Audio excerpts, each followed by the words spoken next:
وہ گیٹ پر رکی کاشف سے باتیں کر رہی تھی۔ لیفٹیننٹ کاشف اس کا کورس میٹ تھا۔ موقع نہایت مناسب تھا۔ وہ تیزی سے ان کے پاس پہنچا۔ ہیلو کاشف، اس نے مسکرا کر اسے دیکھا۔ او ہیلو عروہ، یہ لیفٹیننٹ حارث ہیں، اور حارث یہ عروہ احمد۔ اس نے کاشف کے بولنے سے قبل ہی ہولے سے مسکرا کر اپنا تعارف کروایا تھا۔ کیا مدھر پیاری آواز ہے۔ وہ تو جیسے کھو سا گیا تھا اس کی سریلی مترنم آواز کے زیر و بم میں۔ اوکے یار، میس میں ملاقات ہوگی۔ کاشف کے کہنے پر وہ چونکا۔ عروہ احمد اپنی گاڑی کی طرف بڑھ گئی تھی۔ اس نے شرمندگی سے سر جھٹکا۔ لا حول ولا قوت یار، کیا سوچتی ہوگی میرے بارے میں؟ اتنا ill mannered بندہ ہے۔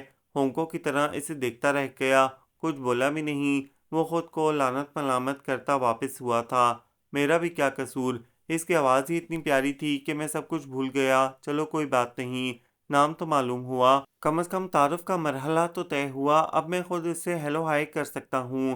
رات تک کبھی خود کو ملامت کرتا تو کبھی دل کی دھڑکنوں کو ایک نئے انداز میں دھڑکتے پاتا۔ روہیل کہتا تھا وہ میدان عشق کا نومار کھلاڑی تھا۔ یہ اس کا پہلا پیار تھا، پہلی نظر کی پہلی محبت۔ جب ساون بادل چھائے ہوں، جب بھاگن پھول کھلائے ہوں، جب چندہ روپ لٹاتا ہو، جب سورج دھوپ نہاتا ہو، یا شام نے بستی گھیری ہو، ایک بار کہو تم میری ہو، ایک بار کہو تم میری ہو۔ گلوکار کی آواز کے ساتھ ساتھ وہ بھی بآواز بلند گنگنا رہا تھا۔ روہیل نے معنی خیزی سے اس کا جائزہ لیا۔ اتنی خوشی اور ترنگ، ضرور دال میں کچھ کالا تھا۔ ہاں تو کیا کیا باتیں ہوئیں اس گارڈن والی پری سے تمہاری؟ روہیل نے نہایت سنجیدگی سے اس کے قریب بیٹھ کر پوچھا تھا۔ باتیں؟ نہیں، بات تو کوئی نہیں ہوئی۔ تیر نشانے پر بیٹھا تھا۔ روہیل نے بمشکل مسکراہٹ ضبط کی۔ اچھا تو کیا صرف دیکھا ہی؟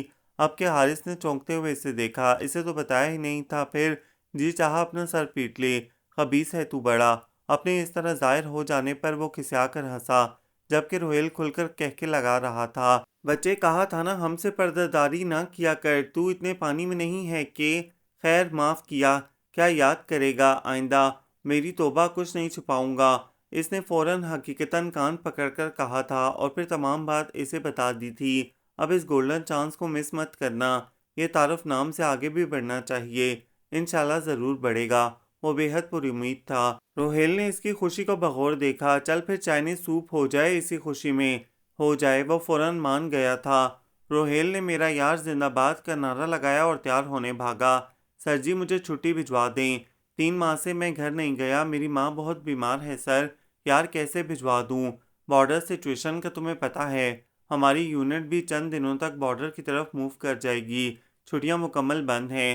میں خود 8 ماہ سے گھر نہیں گیا۔ وہ دونوں باہر نکلے تو کیپٹن طلحہ بمائے اردلی بشیر کے لان میں مل گئے۔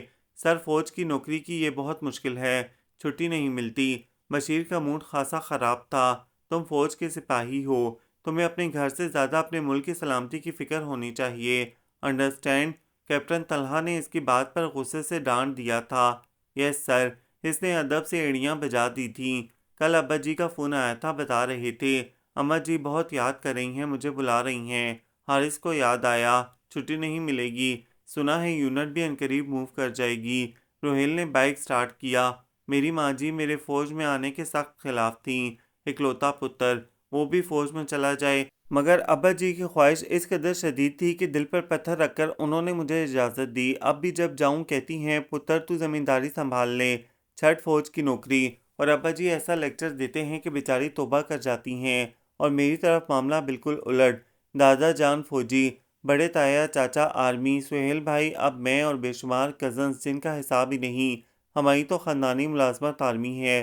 ہمارے ہاں ایک لطیفہ بڑا مشہور ہے کہ ایف ایس سی کے بعد جس لڑکے کی شرٹ کے بٹن کھلے دیکھے کا پھلٹے ہوئے اور بال گردن تک بڑے ہوئے، اسے فوج میں بھرتی کروا دیا جاتا ہے، یعنی پرواز سے قبل ہی پر کاٹ دیے جاتے ہیں۔ حارث نے ہنستے ہوئے کہا۔ بالکل۔ وہ بھی ہنس دیا تھا۔ پھر حارث کے پیسوں سے سوپ پیتے ہوئے روہیل نے اسے عروہ احمد سے مزید بے تکلف ہونے کے ڈھیروں کارگر آزمودہ نسخے بتائے تھے، جو اس نے پوری توجہ سے سنے تو ضرور تھے، مگر عمل درآمد کسی پر بھی نہیں ہوگا، یہ بھی معلوم تھا۔ وہ کئی دنوں سے واک کے لیے نہیں آ رہی تھی۔ ہر روز ایک نئی امید لیے وہ گارڈن جاتا تھا۔ شاید آج وہ آئی ہو، آج اس سے ملاقات ہو جائے، مگر اسے نہ پا کر مایوسی اور کوفت میں مبتلا ہو جاتا تھا۔ ان چند دنوں میں ہی وہ اس سے خاصی شناسائی حاصل کر چکا تھا۔ اول روز کے تعارف کے بعد وہ اجنبی تو نہیں رہے تھے نا؟ اسی لیے اگلے روز ہی اسے دیکھ کر ایک دوستانہ سی مسکراہٹ حارث نے اچھالی تھی اور وہ بھی یکدم ٹھٹک کر رکی تھی۔ لیفٹیننٹ حارث، کل کاشف نے تعارف کروایا تھا نا؟ اس سے پہلے کہ وہ پوچھتی کون ہو تم، اس نے نہایت تیزی سے اسے یاد دہانی کرائی تھی۔ وہ مسکرا دی تھی۔ مجھے یاد ہے، آپ روزانہ آتی ہیں یہاں؟ سلسلہ بڑھانے کو کچھ نہ کچھ تو بولنا ہی تھا، مگر اس سے لگا وہ کچھ غلط بول گیا ہے۔ اس نے بغور اسے دیکھا تھا۔ آپ روزانہ دیکھتے تو ہیں مجھے یہاں؟ باپ رے، یعنی میں اسے جتنا لاعلم معصوم سمجھتا ہوں یہ تو۔ وہ شرمندہ ہو گیا۔ جی میں بھی روزانہ جاگنگ کرنے آتا ہوں نا تو۔ وہ کچھ دیر کو رکا۔ آئی نو، اوکے، وہ سنجیدگی سے کہہ کر آگے بڑھ گئی تھی۔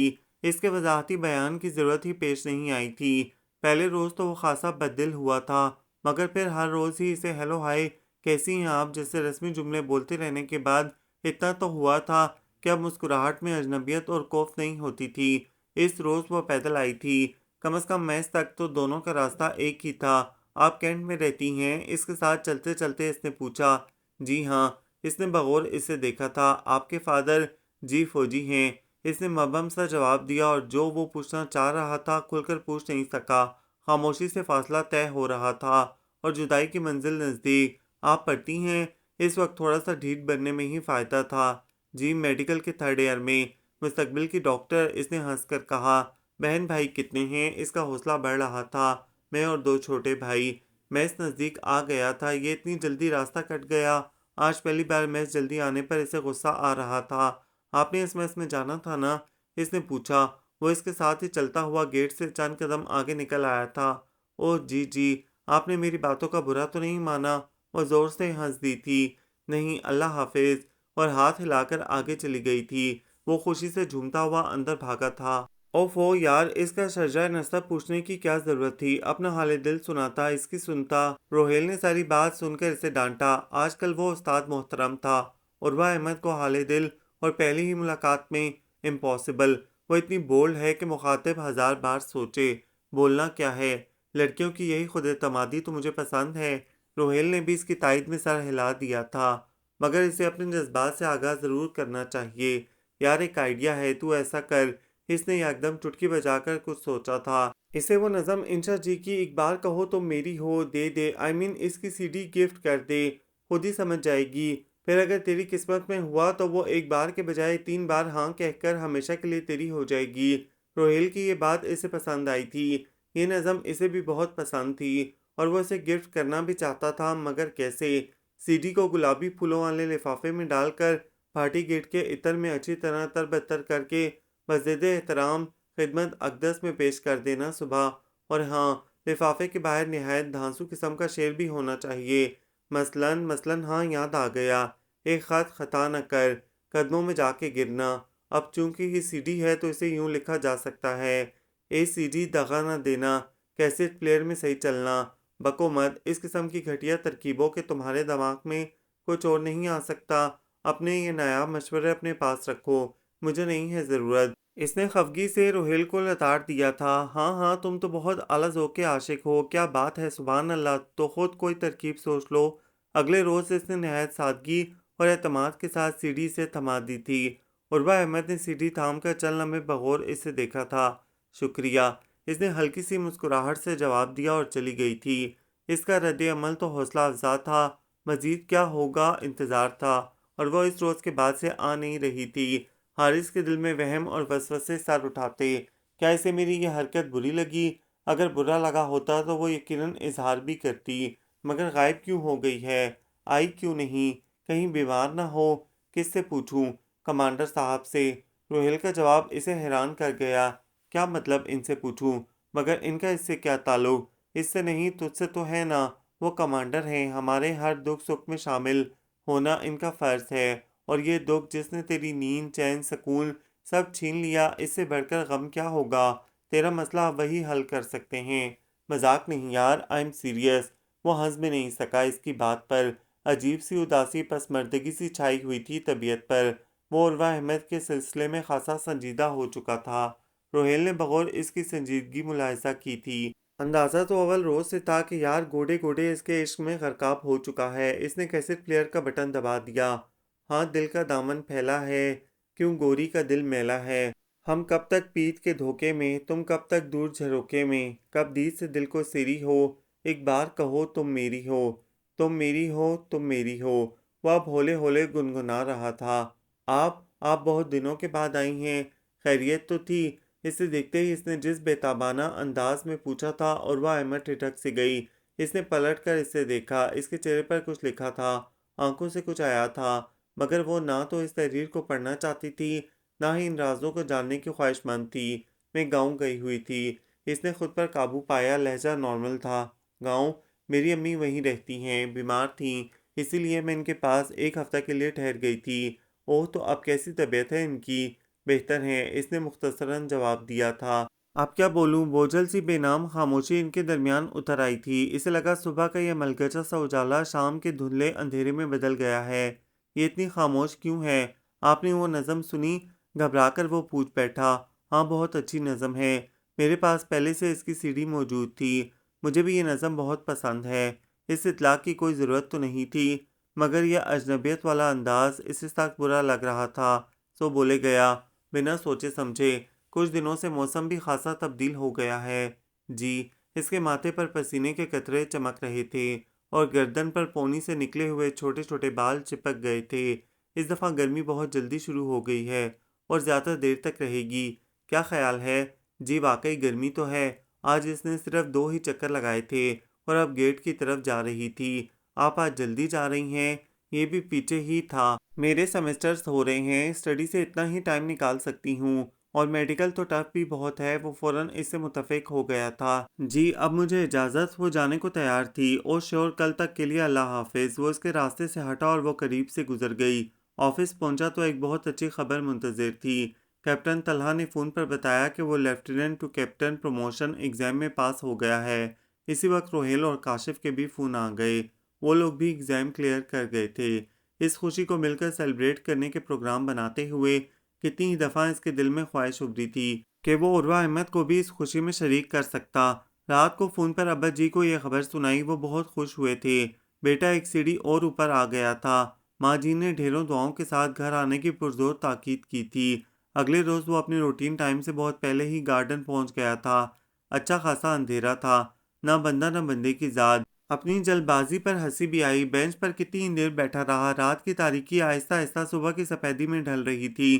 درختوں کی جھومتی ٹہنیاں اور پرندوں کی چہچہاہٹ، ایک سکون پرور بولتی ہوئی خاموشی۔ وہ تو جیسے اس ماحول میں گم ہی ہو گیا تھا۔ لمبے لمبے سانس لیتے ہوئے تازہ معطر اور آلودگی سے پاک ہوا پھیپھڑوں میں بھری۔ وہ جب بھی گاؤں جاتا تھا، ابا جی صبح سویرے فجر کی نماز کے بعد اسے لے کر کھیتوں میں نکل جاتے تھے۔ دور دور تک پھیلی سبزے کی چادر آنکھوں کو تراوٹ اور سکون دیتی تھی۔ خاموش فضا میں کہیں کہیں بیلوں کے گلے میں پڑی گھنٹیوں کی آواز سنائی دیتی تھی۔ پرندوں کی چہچہاہٹ صبح صبح اس قدر شور مچاتے تھے یہ چرند پرند۔ پتر، یہ شور نہیں، یہ اللہ کی عبادت کر رہے ہیں۔ صبح اٹھ کر انسان، حیوان، جاندار، بے جان، سب اپنے رب کی عبادت کرتے ہیں، اور یہی حکم بھی ملا ہے۔ مگر انسان کو دیکھو، جسے رب سونے نے اشرف المخلوقات بنایا، وہی سب سے زیادہ غفلت میں پڑا سو رہا ہے۔ نہ شکر کا کلمہ، نہ اتنی ڈھیر ساری مفت میں ملی نعمتوں کا احسان۔ نماز پڑھا کرو پتر، شکر کیا کرو رب سونے کا۔ یہ عہدہ، عزتیں سب اسی رب کی دین ہیں۔ بندہ کچھ نہیں، کچھ بھی نہیں۔ جتنے دن گاؤں میں رہتا، باقاعدگی سے مسجد میں جا کر نماز پڑھتا، شہر آ کر پھر ڈنڈی مار جاتا، اور اب جب سے گارڈن آنے لگا تھا، فجر کی نماز باقاعدگی سے پڑھنا شروع کر دی تھی۔ آپ خیریت تو ہے؟ وہ فطرت کے حسن و دلکشی میں پوری طرح مگن تھا، جب عروہ احمد کی آواز سے چونکا۔ جی جی خیریت ہے۔ کوئی خاص بات؟ اس کی خود سے پہلے موجودگی عجیب لگ رہی تھی۔ اتنی جلدی تو وہ کبھی نہیں آیا تھا۔ نہیں، بہت خاص تو نہیں ہے، بس میرا lieutenant to captain promotion exam clear ہو گیا ہے۔ اس نے کچھ شرمندگی سے بتایا۔ حد ہو گئی، میں تو بچوں کی طرح پاس ہونے کا اعلان کرتا پھر رہا ہوں۔ ارے یہ خاص نہیں، یہ تو بہت خاص خبر ہے۔ مبارک ہو بہت بہت کیپٹن حارث۔ اس کے منہ سے کیپٹن حارث کتنا اچھا لگ رہا تھا، اور اس کی ایک مبارکباد سب پر بھاری تھی۔ وہ بھی خاصی خوش نظر آ رہی تھی۔ کچھ دیر قبل جو شرمندگی کی کیفیت محسوس ہوئی تھی، وہ بھی ختم ہو گئی تھی۔ آج آپ میرے ساتھ ڈنر پر چل سکتی ہیں؟ اس کے ساتھ ساتھ تیز تیز چلتے ہوئے یکدم ہی اس نے پوچھ لیا تھا۔ وہ ٹھٹک کر رکی، پلٹی بغور اسے دیکھا۔ کیوں؟ میں اپنی خوشی آپ کے ساتھ شیئر کرنا چاہتا ہوں۔ وہ سوچ میں پڑ گئی تھی۔ آج نہیں، بابا جان سے اجازت لے کر کل آپ کو بتاؤں گی۔ ٹھیک ہے، جیسے آپ کو آسانی ہو۔ کچھ امید تو بندی تھی۔ اب کل تک انتظار کی کوفت میں مبتلا رہنا مجبوری بن گئی تھی، اور انتظار کرنے سے اسے ہمیشہ سے ہی سخت نفرت رہی تھی۔ اسی بوریت اور بیزاری کو ختم کرنے کی خاطر وہ روہیل کے ہمراہ تمبولا کھیلنے میس آ گیا۔ بہت کم ہی وہ لوگ تمبولا میں شریک ہوتے تھے کہ اس میں فیملیز کی دلچسپی زیادہ ہوتی ہے۔ صرف وقت گزاری کے لیے وہ یہاں موجود تھے۔ میجر زمان اپنی بھاری آواز میں مائک سنبھالے کمپیئرنگ کر رہے تھے۔ پروگرام شروع ہوئے کچھ دیر ہی ہوئی تھی کہ اسے بائیں طرف بیٹھے کاشف کی آواز سنائی دی۔ اوہو یار، لگتا ہے یہاں تو کوئی اسپیشل قسم کا تمبولا ارینج کیا گیا ہے۔ جو کمانڈر صاحب کی فیملی بھی آئی ہے۔ کہاں کہاں؟ اس نے متلاشی نظروں سے چاروں طرف دیکھا۔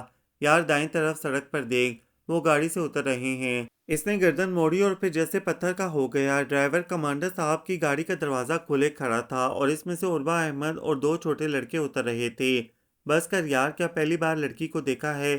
کیوں اپنا ریکارڈ خراب کر رہا ہے؟ روہیل نے اس کی محفیت کو کونی ہلا کر توڑا۔ بہت سے لوگوں نے اس کی حرکت کو بغور دیکھا تھا۔ یار یہ تو وہ عربا احمد ہے نا؟ وہ ہاں ہاں، وہی عربا احمد جو روزانہ تمہیں گارڈن میں ملتی ہے، بلکہ جس سے ملنے کے لیے تم جاتے ہو۔ وہ بریگیڈیئر شوکت حیات کی بڑی صاحبزادی ہیں۔ روہیل کی تفصیل پر اس نے گھور کر اسے دیکھا۔ تو جانتا تھا یہ سب اور تو نے مجھ سے چھپائے رکھا؟ تو نے میرے یار نے؟ پلیز یار، ناراض نہیں ہونا۔ میں نے کئی بار اشاروں کنایوں میں تمہیں سب کچھ بتانا چاہا، مگر تمہاری دلچسپی اور محبت کی وجہ سے خاموش ہو گیا۔ میں سمجھ رہا تھا یہ لڑکی خود ہی تمہیں بتا دے گی، مگر اس نے بھی نہ جانے کیوں چھپایا۔ روہیل نے فوراً معافی مانگ لی تھی، مگر عروا احمد، اس نے پوچھا بھی تھا کہ فادر کیا کرتے ہیں، اور وہ ٹال گئی تھی محض یہ کہہ کر کہ وہ فوجی ہیں۔ اس انکشاف نے حقیقتاً اسے بے حد اذیت دی تھی۔ آنے والے لمحات کی ساری خوشی جو وہ عروا احمد کے ساتھ گزارے گا اسے حال دل سنائے گا، سب جیسے دھواں ہو گئی تھی۔ پاگل سمجھ رکھا تھا اس نے، بیوقوف یا جاہل۔ کمرے میں غصے سے چکراتے ہوئے راہ میں آنے والی ہر چیز کو ٹھوکر رسید کرتا ہوا وہ بول رہا تھا۔ روہیل نے فکر مندی سے اس کی ناراضی اور غصے کو دیکھا۔ تمبولے سے تو وہ اسی وقت چلا آیا تھا۔ روہیل کی تمام تعویلیں، وضاحتیں، معافیاں سب بیکار تھیں۔ اسے معلوم تھا حارث کا غصہ بہت شدید قسم کا ہوتا ہے، اگرچہ اسے کم ہی غصہ آتا تھا، مگر جب وہ غصے میں ہوتا تھا تو کسی کی نہیں سنتا تھا۔ اصل فکر تو اسے اگلے روز کی تھی۔ عروا احمد کو ڈنر پر بلا کر انکار مزید ہتک کا باعث تھا، اور یہی وہ اسے سمجھانے کی کوشش کر رہا تھا۔ اس نے بغور حارث کے خفا خفا انداز و لہجے کو جانچا تھا، نہ جانے کس بات کی ناراضی تھی، حالانکہ وہ تو اس کی دعوت قبول کیے اب اس کے ساتھ ویلج میں بیٹھی تھی۔ صبح جب وہ اس سے ملی تھی اسی وقت اسے کچھ گڑبڑ کا احساس ہوا تھا، مگر وہ اس قدر جلدی میں تھا کہ محض اس کی رضامندی کے جواب میں اسے 8 بجے ڈنر ٹائم دے کر چلا گیا تھا۔ تب سے ہنوز موڈ آف تھا۔ کیا بات ہے، آپ خفا کیوں ہیں؟ کس سے ہیں؟ وجہ بتائیں گے؟ حارث نے بغور سامنے بیٹھی خوبصورت لڑکی کو دیکھا جسے وہ اپنا دل تمام تر سچائیوں اور خلوص سمیت سونپ چکا تھا، مگر اس نے کیا کیا تھا؟ آج اسے پجاروں سے اترتے دیکھ کر کوئی حیرت نہیں ہوئی تھی۔ غصہ تو رہ رہ کر اپنی ہی عقل پر آ رہا تھا کہ وہ کیوں نہیں جان پایا اس کی اصلیت، اس کا لباس، انداز، رہائش۔ اگر دماغ سے کام لیتا تو یقیناً سمجھ جاتا، مگر دماغ پر تو دل کا قبضہ تھا، اور دل پر اس کا۔ محبت کرنے والا ایک دم الو ہوتا ہے۔ نہیں، میں بھلا آپ سے خفا کیوں ہونے لگا؟ میری یہ مجال کہاں؟ اس کی بات پر وہ زور سے ہنس دی تھی۔ میرا خیال ہے کھل کر بات کرنے میں کوئی حرج نہیں۔ جو بات آپ کو پریشان کر رہی ہے پوچھ لیں۔ دلوں میں کدورتیں اور نفرتیں رکھنے سے سوائے دل جلنے کے کچھ نہیں ملتا۔ حارث نے کچھ دیر اسے بغور دیکھا۔ آپ نے مجھے بتایا کیوں نہیں کہ آپ؟ شکوہ زبان پر آ گیا تھا کہ میں بریگیڈیئر شوکت حیات کی بیٹی ہوں۔ وہ اس کی بات کاٹ کر بولی، ہاں بتا دیتی تو کیا ہوتا؟ یہ جو دکھ اور رنج مجھے پہنچا ہے، یہ تکلیف مجھے نہ ہوتی۔ آپ نے مجھے بیوقوف بنایا۔ یہ احساس مجھے کل سے بے کل کیے جا رہا ہے۔ بالکل غلط۔ میں نے آپ سے کوئی جھوٹ نہیں بولا، نہ غلط بیانی کی، نہ آپ کو بیوقوف بنایا۔ جہاں تک اپنے فادر کے بارے میں نہ بتانے والی بات ہے تو حارث صاحب، مجھے یہ زیادہ پسند ہے کہ مجھے میری ذات کو میرے نام سے پہچانا جائے۔ اللہ کا لاکھ لاکھ شکر ہے کہ مجھ میں کوئی کمی کوئی خامی نہیں ہے جس پر میں اپنے فادر کے نام کا پردہ ڈالوں گی۔ اس کا پر اعتماد، دھیما، سلجھا ہوا لہجہ حارث کے سارے غم و غصے کو اڑا گیا تھا۔ وہ صحیح کہہ رہی تھی۔ بریگیڈیئر صاحب کی بیٹی کے حوالے سے اس کا رویہ بہت مختلف ہوتا، اور شاید وہ اس کے بارے میں اس انداز سے سوچتا بھی نہیں۔ یکدم ہی وہ خود کو ہلکا پھلکا محسوس کر رہا تھا۔ کیا سوچ رہے ہیں آپ؟ کیا کوئی اور الجھن، ناراضی باقی ہے؟ اسے گمسم دیکھ کر اس نے پوچھا تو وہ چونکا۔ ارے نہیں، کوئی الجھن ہے نہ پریشانی، مسئلہ صاف ہو چکا ہے۔ وہ کھل کر مسکرایا تھا۔ چلیں، شکر ہے جلدی صاف ہو گیا۔ اب کھانا منگوا لیں، بھوک بہت لگی ہوئی ہے۔ اور سوری، میں باتوں میں، ابھی منگواتا ہوں۔ وہ آرڈر دے رہا تھا۔ عروا احمد نے بغور اس کا جائزہ لیا۔ خاصا سمارٹ بندہ تھا، اور سب سے اہم اس کی سیاہ چمکدار آنکھیں تھیں۔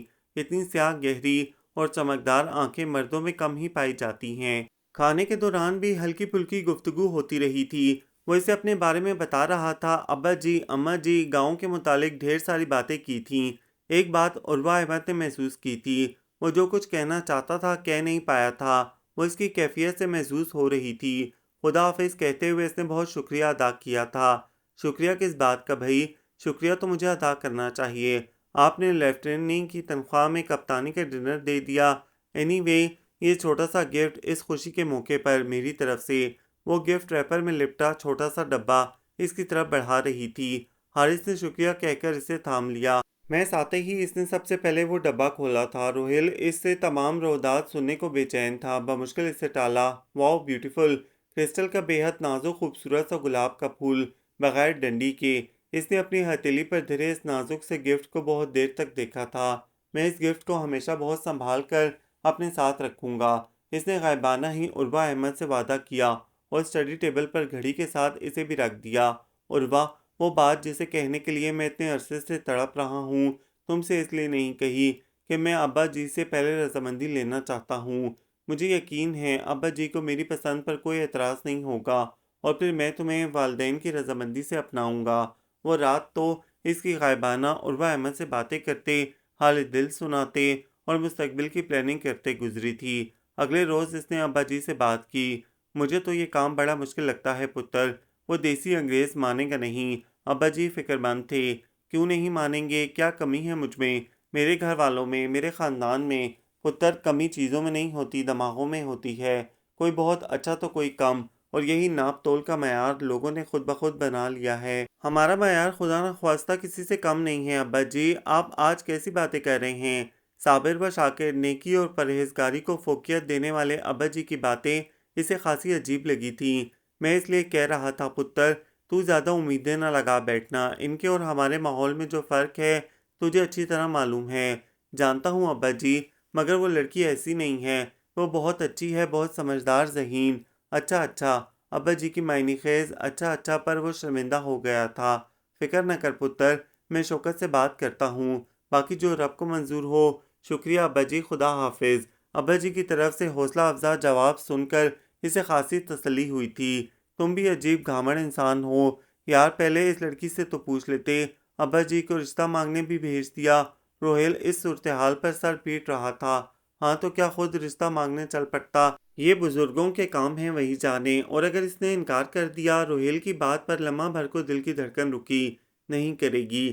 نہ جانے وہ کیوں اتنا پر یقین تھا۔ اگلے روز اس نے سر شام ہی ابا جی کو فون ملایا تھا۔ بھلا اس سے صبر کہاں، سارا دن بے چینی میں گزرا تھا۔ ڈھیروں باتیں خود سے ہی سوچ لی تھیں۔ اور سناؤ پتر جی، کیا حال چال ہیں؟ بالکل ٹھیک ابا جی۔ تمہاری یونٹ بارڈر پر جا رہی تھی، کیا ہوا؟ جانا ہے ابا جی، 1-2 ہفتے تک موو کریں گے۔ اور کپتانی کب سجا رہے ہو کندھوں پر؟ ابا جی سوال پر سوال کیے جا رہے تھے، جیسے مدتوں بعد بات ہوئی تھی۔ کل ہی تو تفصیلی بات کی تھی اس سے، ابھی 1 ماہ اور لگ جائے گا۔ اچھا اچھا پتر، بارڈر پر جانے سے پہلے گھر ضرور آنا، تیری ماں بہت یاد کرتی ہے میرے ساتھ، آج کل ہر وقت لڑائی ہوتی ہے اس کی۔ اکلوتے پتر کو فوج میں بھیج دیا، مہینوں شکل تک نظر نہیں آتی، ایک ہی گلہ ہے اس کا۔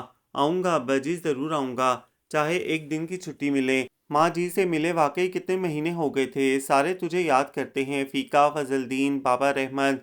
ابا جی، آپ نے کمانڈر صاحب کے گھر فون کیا تھا؟ اب اس کے صبر کا پیمانہ لبریز ہو گیا تھا۔ بھلا اس نے فون فیقے اور فضلو کی جدائی کے پیغامات وصول کرنے کے لیے تو نہیں کیا تھا؟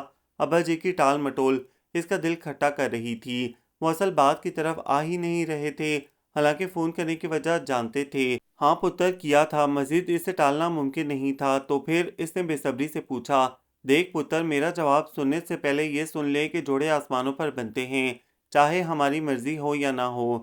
ابا جی پلیز کھل کر بات کریں، اصل بات بتائیں۔ یہ پہیلیاں تو خطرے کی گھنٹی بجا رہی تھیں۔ پتر جی میں نے یہ بال دھوپ میں چٹے نہیں کیے، میں نے کہا تھا نا وہ دیسی انگریز نہیں مانے گا، کہتا ہے میری بیٹی کا سسر دھوتی پہن کر حقہ گڑگڑاتا ہوا جنج میں آئے، یہ میری انسلٹ ہے۔ ہاں اگر تو پینٹ کوٹ پہن سکتا ہے، سگار پی سکتا ہے تو پھر سوچوں گا۔ میں نے بھی خوب سنائی، اوقات یاد دلائی اس کو۔ بڑا آیا ویل مینرڈ بندہ۔ اس کے چاچے کی فوجی پینٹ کاٹ کر اس کی نکر بنائی جاتی تھی اور پہن کر شور مارتا تھا، شوکی نکر والا۔ ہاں اپنی اصل کو بھول گیا ہے۔ ابا جی پلیز مذاق چھوڑیں، وہ اس وجہ کو ماننے پر تیار ہی نہ تھا۔ پتر انہوں نے اپنی دھی کی منگنی کر دی ہے۔ اب کے ابا کا لہجہ قطعی سنجیدہ تھا، وہ جھٹکا کھا کر سیدھا ہوا تھا۔ منگنی؟ مگر کب، کہاں، کس سے؟ یہ تو مجھے پتا نہیں۔ میں نے جب اس سے عروا بیٹی کے متعلق سوال کیا تو اس نے کہا کہ اس کی تو منگنی ہو چکی ہے۔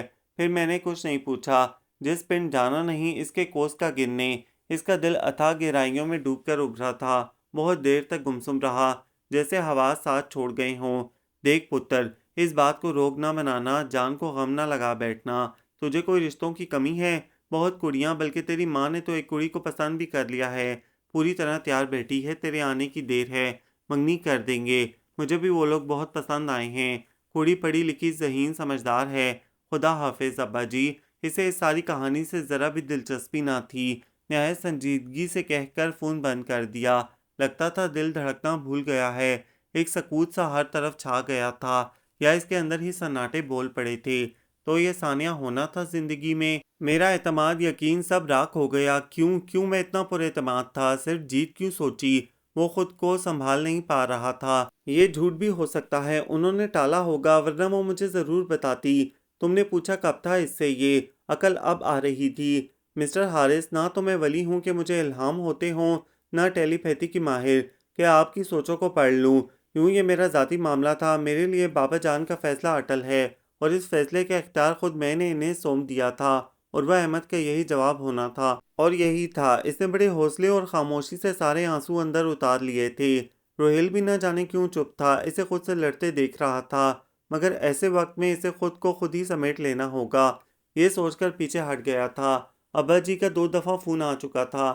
باپ تھے، بیٹے کو جانتے تھے کہ کتنا جذباتی اور حساس ہے، اور ہر دفعہ فون بند کرنے سے قبل اماں کی پسند کی ہوئی کڑی کی خوبیاں گنوانا نہیں بھولتے تھے، جبکہ اس کے لیے اب یہ سب بے معنی سا ہو کر رہ گیا تھا۔ اس نے گارڈن جانا چھوڑ دیا تھا، اسے دیکھ کر نئے سرے سے زخموں کی رفو گری کرنا پڑتی تھی۔ جب راستے ہی الگ تھے تو قدموں کو بھٹکنے سے روک لینا ہی بہتر تھا۔ روہیل کا مزاج ہنوز وہی تھا، وہ اپنی شگفتہ باتوں لطیفوں سے اسے ہنسانے کی کوشش کرتا رہتا تھا، ہار ماننے کو تیار وہ بھی نہ تھا۔ یار جلدی سے اماں جی کی پسندیدہ کڑی سے شادی کر لے، بھابھی جی کو دیسی کھانے تو پکانے آتے ہی ہوں گے، انگریزی اور چینی کھا کھا کر منہ کا ذائقہ خراب ہو گیا ہے۔ میں تو بھابھی جی سے سرسوں کا ساگ، مکئی کی روٹی، گڑ کی کھیر، ستو کا شربت، ہائے ہائے ہر روز ایک نیا ذائقہ، نیا مینیو بنوایا کروں گا، کیا سین ہوگا ذرا سوچ۔ بھابھی نے لسی کی مٹکی سر پر اٹھائی ہوگی، ایک ہاتھ میں مکئی کی روٹی، ساگ مکھن کے پیڑے والا، دوسرے میں شیشوں والی پنکھی، اور روز تجھے دفتر میں تازہ کھانا دینے آیا کریں۔ تیرے تو نصیب کھل گئے، چراغ لے کر بھی ڈھونڈتے تو ایسا رشتہ نہ ملتا۔ ماں جی کے پاؤں دھو کر پینا، عروہ احمد سے مقابلہ کیا ہے؟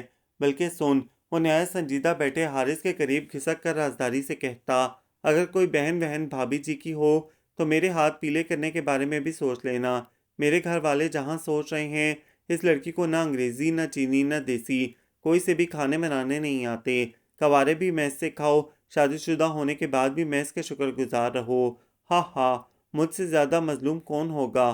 اور اس ساری بکواس کے دوران حارث کا انداز ایسا اجنبی اور بیگانہ سا ہوتا تھا کہ روہیل کا دل اسے دھپڑ مارنے کو چاہتا، کسی مظلوم ناکام عاشق کی آہ سے ڈرتا تھا، سو لحاظ بھی کر جاتا تھا۔ آہستہ آہستہ بچوں، میں تجھے لائن پر لا کر رہوں گا، وہ دل میں عزم دہراتا۔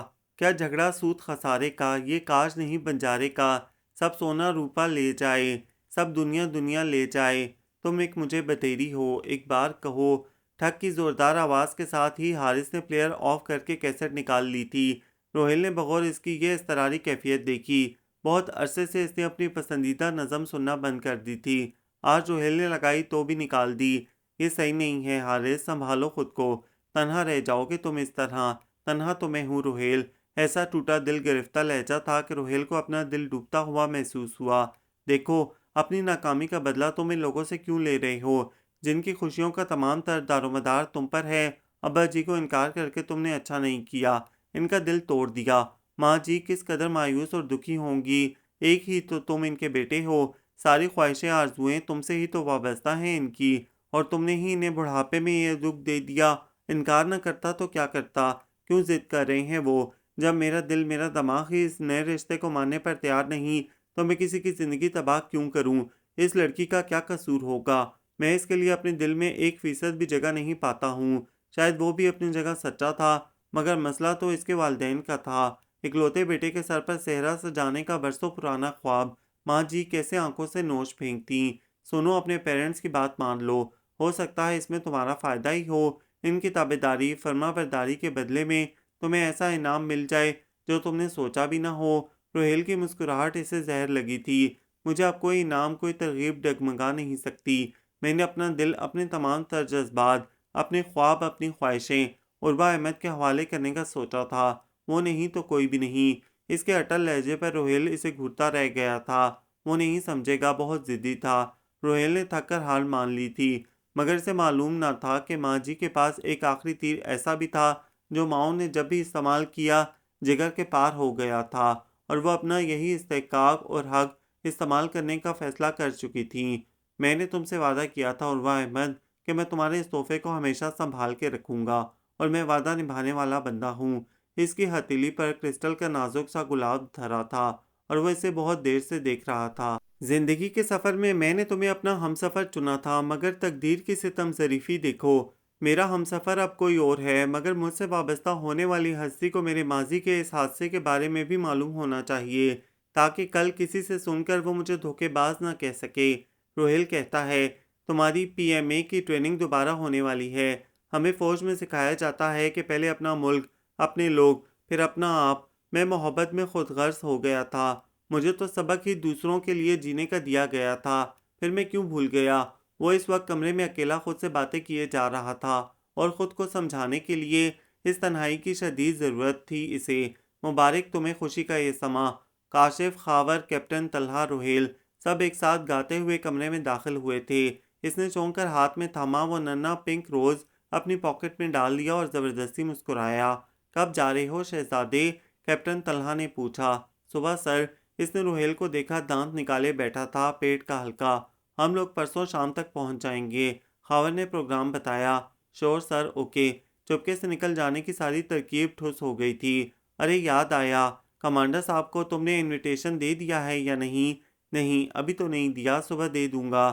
صبح؟ یار صبح تو تمہیں گھر جانے کی جلدی ہوگی، ابھی دے آؤ تو بہتر ہے۔ روہیل کی بات کو وہ سمجھ رہا تھا، کیوں اسے بھیجنے پر بضد تھا۔ یس حارث، یہ بہت ضروری ہے، پراپر انویٹیشن انہیں دینا چاہیے۔ کیپٹن طلحہ نے بھی روہیل کی بات کی تائید کی، تو وہ سر ہلا کر اوکے کہہ گیا۔ کچھ دیر بعد جب وہ سب چلے گئے تو روہیل کی طرف پلٹا۔ میں نے تم سا بھی جمال و بندہ دنیا میں نہیں دیکھا۔ تمہیں تو فوج کے بجائے BBC میں ہونا چاہیے تھا، خبریں نشر کرنے میں۔ لگائی بجھائی میں تمہارا جواب نہیں، نڈورچی ہو پورے۔ اس کی تمام تر ڈانٹ کا اس پر کوئی اثر نہیں تھا، مزے سے گنگنا رہا تھا۔ کپتان کی آئے گی بارات، رنگیلی ہوگی رات، سجن ہم ناچیں گے۔ وہ اسے یوں ہی گنگناتا چھوڑ کر بائک کی چابی اٹھا کر باہر نکل آیا تھا۔ آپ؟ وہ لان میں ٹہل رہی تھی، اسے دیکھ کر یکدم ٹھٹک کر رکی تھی، اور حارث کو ایسا لگا تھا جیسے دل کی دھڑکن ریل کا انجن بن گئی ہے۔ کتنے ہی دن کی تگ و دو کے بعد وہ خود کو اس کے تصور سے نکال پایا تھا، اور وہ دشمن جہاں آج سامنے آئی تھی تو احساس ہوا تھا وہ ساری کوششیں تو بیکار گئی تھیں۔ وہ تو خود کو فریب دے رہا تھا، اور یہ فریب محض اس کی ایک جھلک سے ہی ٹوٹ گیا تھا۔ آئیے حارث صاحب بیٹھیے۔ ہلکے اور گہرے سبز کے امتزاج سوٹ میں کھلی کھلی رنگت سمیت وہ بے حد دلکش لگ رہی تھی۔ اس نے فوراً نظریں جھکا لی تھیں۔ میں کمانڈر صاحب کو انویٹیشن دینے آیا تھا، پرسوں شام کو میرا وہ نہ جانے کیوں اٹک گیا تھا۔ دل سے درد کی ٹیس سی نکلی تھی۔ نکاح ہے، عروا احمد نے بات مکمل کی۔ وہ چونک کر اسے دیکھنے لگا۔ بابا نے بتایا تھا ابھی وہ گھر پر نہیں ہیں، آپ بیٹھیں ویٹ کر لیں۔ نہیں، میں چلتا ہوں، آپ انہیں میرا میسج دے دیجیے گا۔ کارڈ وغیرہ تو چھپے نہیں ہیں، سبھی کو زبانی دعوت نامہ دیا ہے۔ سنیں حارث صاحب۔ جی۔ حارث نے سر اٹھا کر اسے دیکھا۔ دیکھیں آپ ایک نئی زندگی شروع کرنے جا رہے ہیں۔ وہ اجنبی لڑکی جو آپ کی ہمسفر بن رہی ہے، اس نے آپ کے حوالے سے بہت سے خواب دیکھے ہوں گے۔ پلیز اپنی زندگی کے کسی حادثے کا ذمہ دار اسے ٹھہرا کر سزاوار نہ بنائیے گا۔ اس نے بہت غور سے اس کی بات سنی تھی۔ یکدم وہ 2 قدم بڑھا کر اس کے مد مقابل آ گیا۔ اس کی آنکھوں میں آنکھیں ڈال کر مضبوط سنجیدہ لہجے میں بولا، میں منافق نہیں ہوں عروہ احمد، یہ سچ ہے کہ میں نے تمام تر سچائیوں اور پوری شدت کے ساتھ تمہیں چاہا تھا۔ اتنی جلدی سب کچھ بھلا دینا میرے جیسے جذباتی بندے کے بس میں نہیں۔ ہاں، جہاں تک بات میری لائف پارٹنر کی ہے تو وہ میری عزت ہے، اور اپنی عزت کی حفاظت کرنا مجھے بخوبی آتا ہے۔ امید ہے آپ کی تسلی ہو گئی ہوگی۔ خدا حافظ۔ وہ جو اس کی سیاہ چمکدار آنکھوں میں ڈوبی اس کی بات سن رہی تھی، یکدم چونکی۔ ایک بھرپور مسکراہٹ اس کے ہونٹوں پر پھیلی تھی۔ اس کا سر آہستہ آہستہ اس بات میں ہل رہا تھا۔ ماں جی کو اس حد تک خوش اس نے پہلی بار دیکھا تھا۔ ان کے تو پاؤں زمین پر نہیں ٹک رہے تھے۔ ابا جی بھی بے حد خوش تھے۔ پتر، تو نے ہمارا حکم مان کر جو فرما برداری دکھائی ہے، اللہ اس کا ایسا سونا اجر دے گا کہ تو یاد رکھے گا۔ سارے غم فکر بھول جا۔ اسے خاموش بیٹھے دیکھ کر انہوں نے پیار سے کہا تھا۔ وہ بھی مسکرا کر ان کی بات کی تائید کر رہا تھا۔ اس کے رویوں نے ابا جی اور اماں جی کو مطمئن کر دیا تھا۔ حویلی میں اندر باہر ایک ہلچل مچی تھی۔ وقت کم تھا اور کام زیادہ۔ ماں جی نے ہر چیز ریڈی میڈ دلہن کے لیے شہر سے اپنی بھتیجی مدیحہ سے منگوا لی تھی۔ بارات کے انتظامات چاچا جی نے سنبھال لیے تھے۔ رات کو ماں جی نے حویلی میں سارے پنڈ کی کڑیوں کو اکٹھا کر کے ڈھولکی بجوائی تھی۔ اکلوتے بیٹے کی یہ پہلی خوشی تھی۔ ان کی تو سمجھ میں نہیں آ رہا تھا، آسمان سے تارے توڑ لاتی۔ مہمانوں کو فون پر ہی دعوت نامہ دیا گیا تھا۔ ابا جی باقی کسر رخصتی اور ولیمے پر نکالنے کو تیار تھے کہ ابھی تو نکاح ہی تھا، اور جلدی کی وجہ سب کو اس کی بارڈر کی طرف روانگی بتائی گئی تھی۔ ارے تم یہاں فارغ بیٹھے ہو اور ڈھیروں کام پڑے ہیں کرنے والے۔ مدیحہ آپی اسے کمرے میں اکیلا دیکھ کر گھورتے ہوئے بولی تھی۔ ان کا چھوٹا صاحبزادہ فواد گود میں تھا۔ تو میں کیا کام کروں آپی بتائیں؟ تم صرف میرے فواد کو سنبھالو، میں بری پیک کروا لوں۔ یہ شیطان کوئی کام نہیں کرنے دیتا۔ انہوں نے 8-9 ماہ کے گلگوتنے سے فواد کو اس کی گود میں دیا اور یہ جا وہ جا۔ وہ کہہ بھی نہیں سکا، آپی مجھے بچوں کا کوئی تجربہ نہیں ہے۔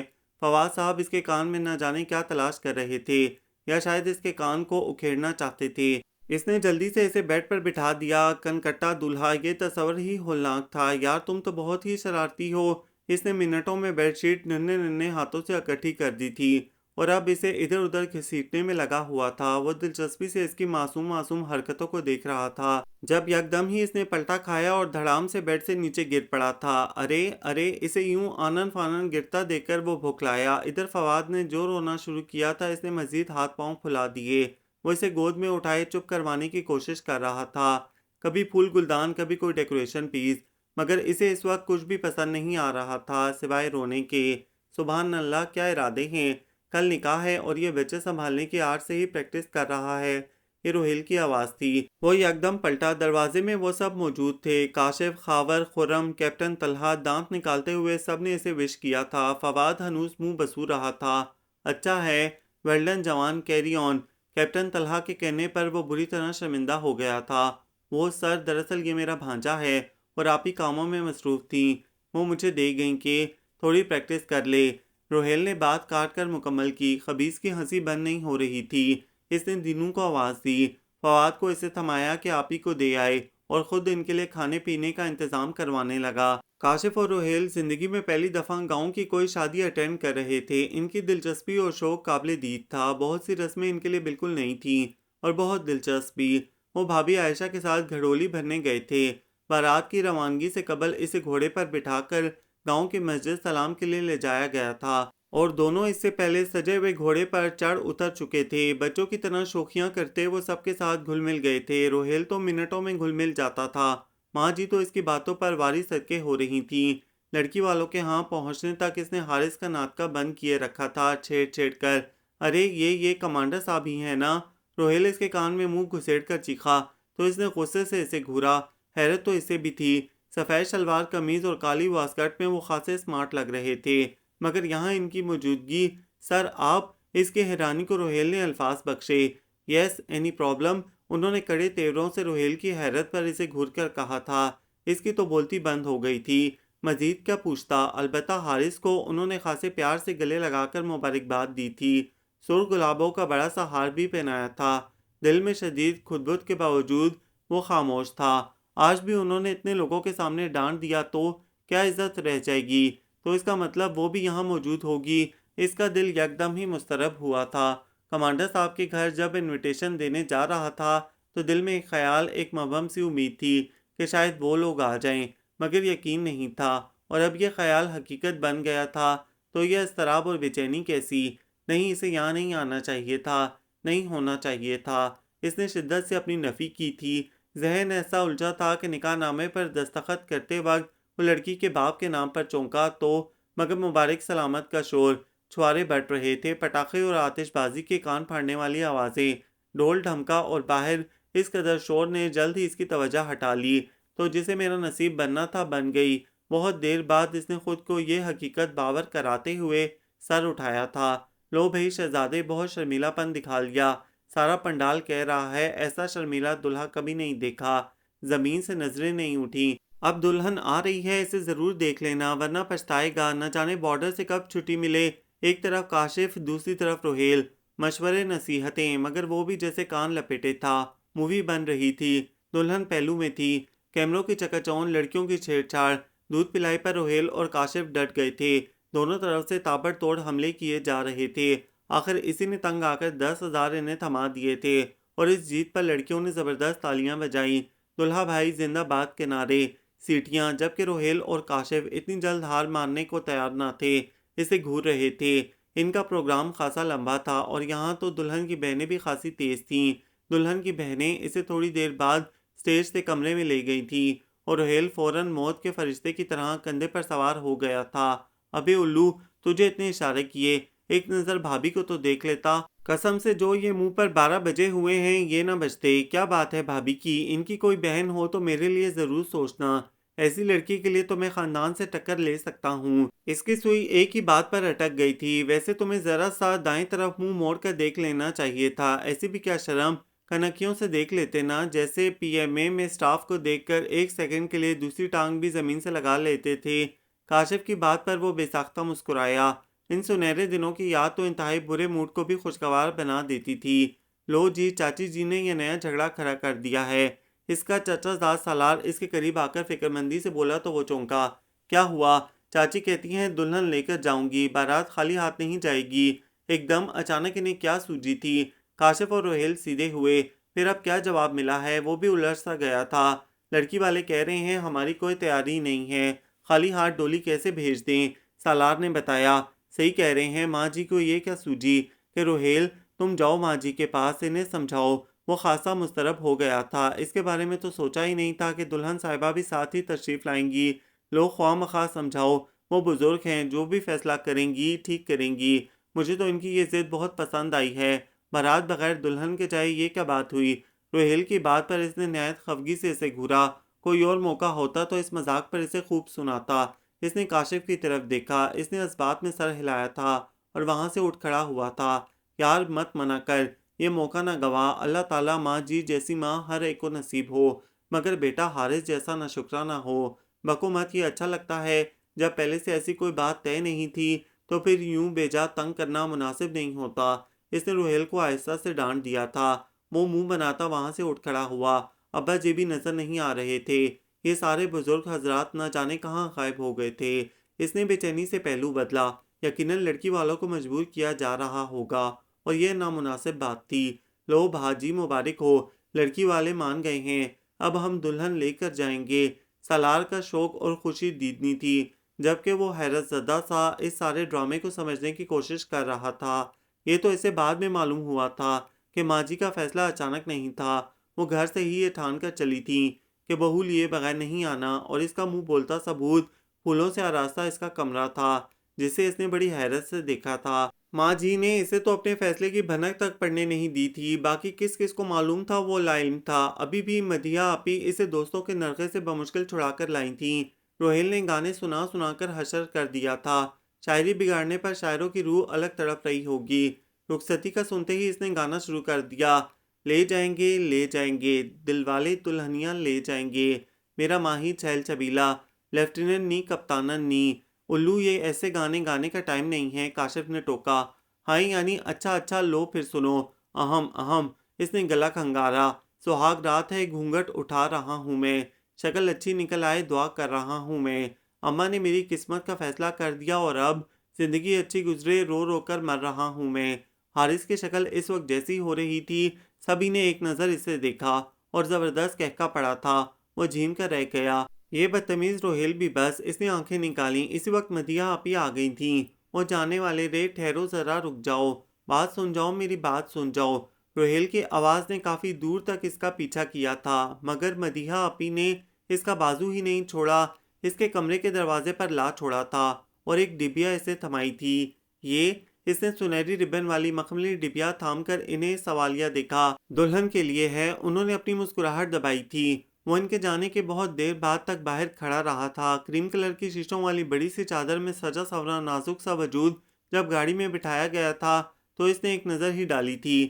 اس صورتحال کے لیے وہ ذہنی جذباتی دونوں طرح سے تیار نہیں تھا۔ وہ جو لطیف جذبات ہوتے ہیں، دل نشیں خیالات، خواب اگی لمحات، جن کے بارے میں شاعروں نے دیوان چھاپ ڈالے تھے، ایسے وقت میں آدمی پر طاری ہوتے ہیں۔ تو اس کے ساتھ ایسا رنگین، دل کو دھڑکانے والا کوئی حادثہ نہیں ہوا تھا۔ کمرے میں تو داخل ہونا ہی تھا۔ وہ آہستہ سے دروازہ اپنے پیچھے بند کر کے پلٹا اور اندر داخل ہوتے ہی میوزک کی مدھم مدھم آواز کانوں سے ٹکرائی تھی۔ وہ بری طرح چونکا۔ یہ نظم عرصہ ہوا اس نے سننا چھوڑ دی تھی۔ ہم گھوم چکے بستی بن میں، ایک آس کی پھانس لیے من میں، کوئی ساجن ہو، کوئی پیارا ہو، کوئی دیپک ہو، کوئی تارا ہو، جب جیون رات اندھیری ہو، ایک بار کہو تم میری ہو۔ یہ حرکت یقیناً روہیل کی ہوگی۔ یہ روہیل کے مذاق بھی بعض اوقات بہت اذیتناک ہو جاتے ہیں۔ یہی سوچتا ہوا سی ڈی پلیئر کی طرف بڑھا، بند نہ کریں، مگر پیچھے سے آنے والی آواز نے اسے ایک جھٹکے کے ساتھ مڑنے پر مجبور کر دیا تھا۔ آپ، تم عروہ، تم یہاں؟ وہ آنکھیں پھاڑے اسے دیکھ رہا تھا۔ عروہ نے شرما کر چہرہ جھکا لیا تھا۔ خواب، ہاں خواب۔ اس نے زور سے اپنی انگلی دانتوں تلے دبائی تھی۔ وہ کرا کر رہ گیا، مگر یہ خواب نہیں تھا، حقیقت تھی۔ اور کیسی تھی، کیوں تھی، ان سب کے جواب اسے عروہ سے ہی معلوم ہو سکتے تھے۔ اور وہ حمیدہ بانو، یہ سارا پلان میرا تھا۔ میرا نام کاغذات میں حمیدہ بانو ہی ہے، میری دادی نے رکھا تھا۔ ابا جی نے جب فون پر بابا جان سے رشتے کی بات کی تو انہوں نے میری رضامندی سے انہیں ہاں کہہ دی تھی، مگر بابا جان نے سب کو منع کر دیا کہ اس رشتے کے متعلق آپ کو نہ بتایا جائے۔ پھر ابا جی بھی اس بات سے متفق تھے۔ ابا جی بھی، وہ چلایا، سبھی حتیٰ کہ روہیل بھائی اور آپ کے سارے فرینڈز بھی۔ او مائی گاڈ، اس نے سر تھام لیا۔ سب نے مل کر اتنا عرصہ بیوقوف بنایا اسے۔ یار ایک بار بھابھی کو دیکھ لیتا تو شکل پر 12 نہ بجے ہوتے۔ اس کے ذہن میں گونج ہوئی، پتر تو نے ہمارا حکم مان کر جو فرمانبرداری دکھائی ہے، اس کا اللہ ایسا سونا اجر دے گا کہ تو یاد رکھے گا۔ ان معنی خیز باتوں کو وہ سمجھ ہی نہیں سکا تھا، اور سب کس قدر گھنے تھے، اسے ذرا بھی ہوا لگنے نہ دی تھی۔ روہیل سے تو نپٹ لوں گا میں۔ اس نے سر جھٹکا۔ آف وائٹ پشواس اور چوڑی دار پاجامے میں سجی سوری عروہ احمد سر جھکائے بیٹھی تھی۔ شاید اس کی سنجیدگی سے گھبرا گئی تھی۔ یہ ساری فلمی سٹوری بہت بہت ڈرامائی سی ہے، بالکل غیر حقیقی لگتی ہے، لیکن حقیقت ہے، اور اس سارے ڈرامے میں تمہارا بھی بڑا حصہ ہے۔ تم مجھے بتا سکتی تھی، سزا کی اصل حقدار بھی تم ہو۔ اس کا لہجہ انتہائی سنجیدہ بلکہ خطرناک حد تک خوفناک تھا۔ چہرے کے نقوش سے ساری نرمی اور پیار غائب ہو گیا تھا۔ عروہ نے سہم کر قدم پیچھے ہٹا لیے۔ شرم و حیا کی لالی سے دمکتا چہرہ یکدم سفید ہوا تھا۔ یا اللہ خیر، یہ کیا ہوا؟ سارا ڈرامہ الٹا ہو گیا۔ مذاق کا اتنا بھیانک انجام۔ روہیل نے بتایا تھا کہ وہ بہت غصیلا ہے۔ غصہ نہ آئے، مگر جب کسی بات پر غصہ آ جاتا ہے تو پھر دنیا کی کوئی طاقت منا نہیں سکتی۔ یہ مذاق گلے نہ پڑ جائے۔ اور اب اس کے جبڑے کی ہڈیاں بیچی ہوئی تھیں، ماتھے کی رگ پھڑپھڑا رہی تھی، آنکھیں گہرے سیاہ دو دہکتے انگارے بسم کرنے کو تیار۔ اس کی روح فنا ہو گئی تھی۔ وہ قریب آ گیا تھا، اس کی گرم سانسوں سے رخسار جھلسنے لگے تھے۔ میں نے تمہیں ایک نظم کی سی ڈی دی تھی، اس کا جواب میں ایک بار نہیں 1000 بار کہہ سکتی ہوں کہ آپ کی ہوں۔ ہررا انشا جی زندہ باد۔ دوسرے ہی پل وہ اس کی باہوں میں تھی، اور وہ کپتان صاحب کی شاندار ایکٹنگ پر حیرت زدہ۔ شکر تھا کہ اس نے اس ایکٹنگ کا دورانیہ مختصر ہی رکھا تھا، ورنہ تو اس نے جس طرح خوفزدہ ہو کر جھرجھری لی تھی، حارث سمجھ گیا تھا وہ کیا سوچ رہی ہے۔ نہایت محبت اور نرمی سے اس کا ہاتھ تھام کر بولا، پگلی ڈرو مت، تمہاری یہ معصوم سی شرارت ہماری زندگی کی ایک حسین اور بڑی اچھی یاد بن گئی ہے۔ زندگی میں ایسی شرارتیں ہی رنگ بھرتی ہیں، اور پھر 8 سے 25 سال بعد جب میں اپنے بیٹے کی شادی کے موقع پر اسے بتاؤں گا کہ تمہاری ماں نے مجھے کیسے اتنے عرصے سے بیوقوف بنائے رکھا، تو وہ کتنا حیران ہوگا۔